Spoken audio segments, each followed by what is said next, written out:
வெள்ளையனுடைய ஆதிக்கத்தை முழுமையாக எதிர்த்தவர்கள். அந்த அடிப்படையில் எவ்வளவு முடியுமோ அவ்வளவு வெள்ளைய ஆதிக்கத்தை ஒழிப்பதற்காக அரும்பாடுபட்டு கடைசியில் வெள்ளையர்கள் அவர்களை பிடித்த போது கூட வெள்ளையர்கள் மாவீரர் அழகு முத்துக்கோன் அவரிடத்தில் கேட்டது, மன்னிப்பு கேள், நாங்கள் உங்களை எல்லாம் விடுதலை செய்கிறோம் என்று சொன்னபோது, என் வாழ்நாளிலே மன்னிப்பு என்ற அந்த சொல்லுக்கு அர்த்தம் கிடையாது.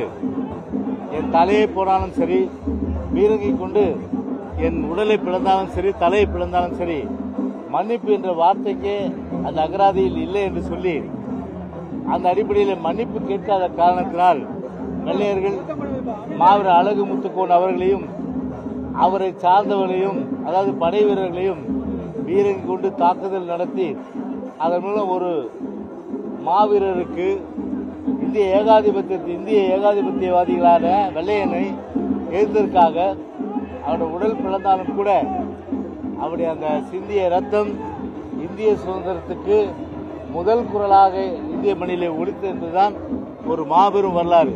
அத்தகைய வரலாறு படைத்த மாவீரர் அழகு முத்துக்கோன் அவர்களுக்கு இன்றைக்கு அனைத்து இந்திய அண்ணா திராவிட முன்னேற்ற கழகத்தின் சார்பிலே அவருக்கு புகழ் மாலை சூட்டப்பட்டது.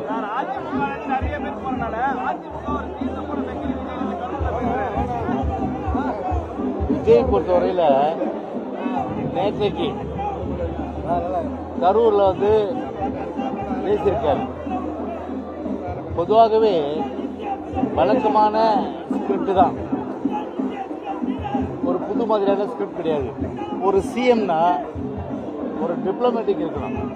ஆனால் அந்த ஒரு டிப்ளமேட்டிக் அந்த தன்மை இல்லாமல் ஒரு சினிமாவில் ஒரு ஷார்ட் எப்படி ரெடியாக எடுப்பாங்களோ அந்த மாதிரி எடுக்கிறதுக்கு தகுந்த மாதிரி ஸ்டார்ட் வசனத்தை ஒப்பிச்சிட்டாரு.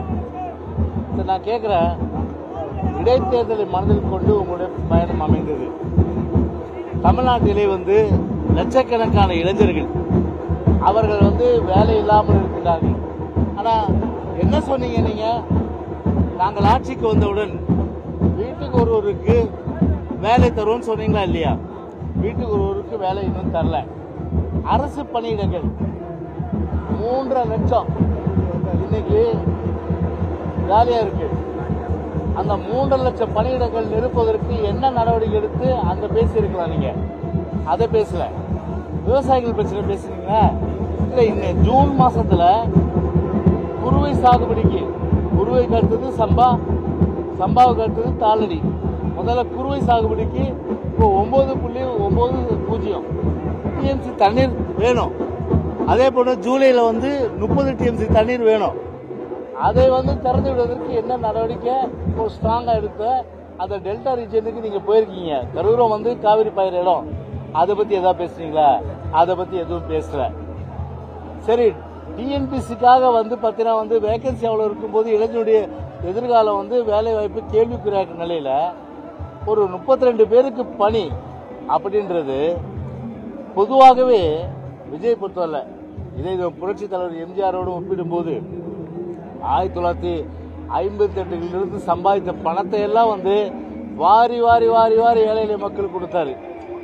அதனால இன்னைக்கும் பார்த்தீங்கன்னா புரட்சி தலைவர் பேரை உச்சரிக்காத தலைவர்களே கிடையாது. ஆனால் இவர் 1983 வந்தார். எது நடிப்புக்கோ நடிப்புக்கு வந்தார். எவ்வளோ சம்பாதிச்சிருக்கலாம்? 1983 நீங்கள் வாரி கொடுத்தீங்களா? அரசியல் பிறகுதான் விளம்பரத்துக்காக நீங்கள் செஞ்சீங்க. சரி, நான் கேட்குறேன், இப்போ கோடி கோடி கோடி கோடியே சம்பாதிச்சிருக்கீங்க. தலைவர் பொறுத்தவரை உழைச்சி சம்பாதிச்சாரு. ஆனால் எனக்கு எதுவும் தேவையில்லை, மக்களுக்கு வாரி வாரி கொடுத்தாரு.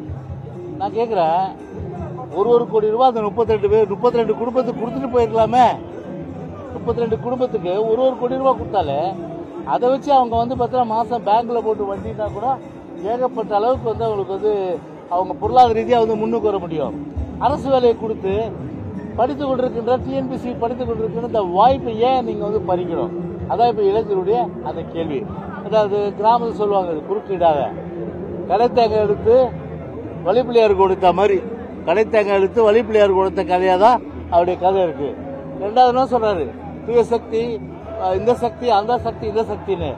நான் கேட்குறேன், விஜய் பொறுத்தவரை ஊழல் வந்து ஒழிக்கப்படணும். அதில் எங்களுக்கு மாறுபட்ட கருத்தே கிடையாது. ஏன்னா சமுதாயத்தில் வந்து கரையான் போல அதாவது வந்து அரித்து கொண்டிருக்கின்ற அந்த ஊழல் வந்து முற்றிலுமாக ஒழிக்கிறதுல எங்களுக்கு மாறுபட்ட கருத்து கிடையாது. யாரை வச்சு நீங்க பேசுறீங்க? நீங்க யாரை வச்சுன்னு பேசுறீங்க? அதை யோசனை பண்ணி பாருங்க. நீங்க அப்போ சொல்றது ஒண்ணு, ஊருக்கு தான் உபதேசம். கிராமத்தில் ஒரு பழமொழி சொல்லுவாங்க. என்ன சொல்லுவாங்க தெரியுமா? கோழி திருடனை பக்கத்தில் வச்சுக்கிட்டு ஊரெல்லாம் தண்டோரை பண்ணானா ஒருத்தான். அந்த மாதிரி தான் இருக்கு அவருடைய ஸ்டேட்மெண்ட் எல்லாம். அதில் மக்கள் எள்ளி நகையாடக்கூடிய மிகவும் வந்து அருவருக்கத்தக்க ஒரு சிஎம் என்றதை மறந்து இன்னைக்கு அவருடைய பேசுன்றது ஒரு இளைஞர்கள் மத்தியிலோ பொதுமக்கள் மத்தியிலோ ஒரு அருவருக்கத்தக்க வகையில் தான் இருந்தது என்பதை தெரிவித்துக் கொள்கிறேன். அமரபத்திரம்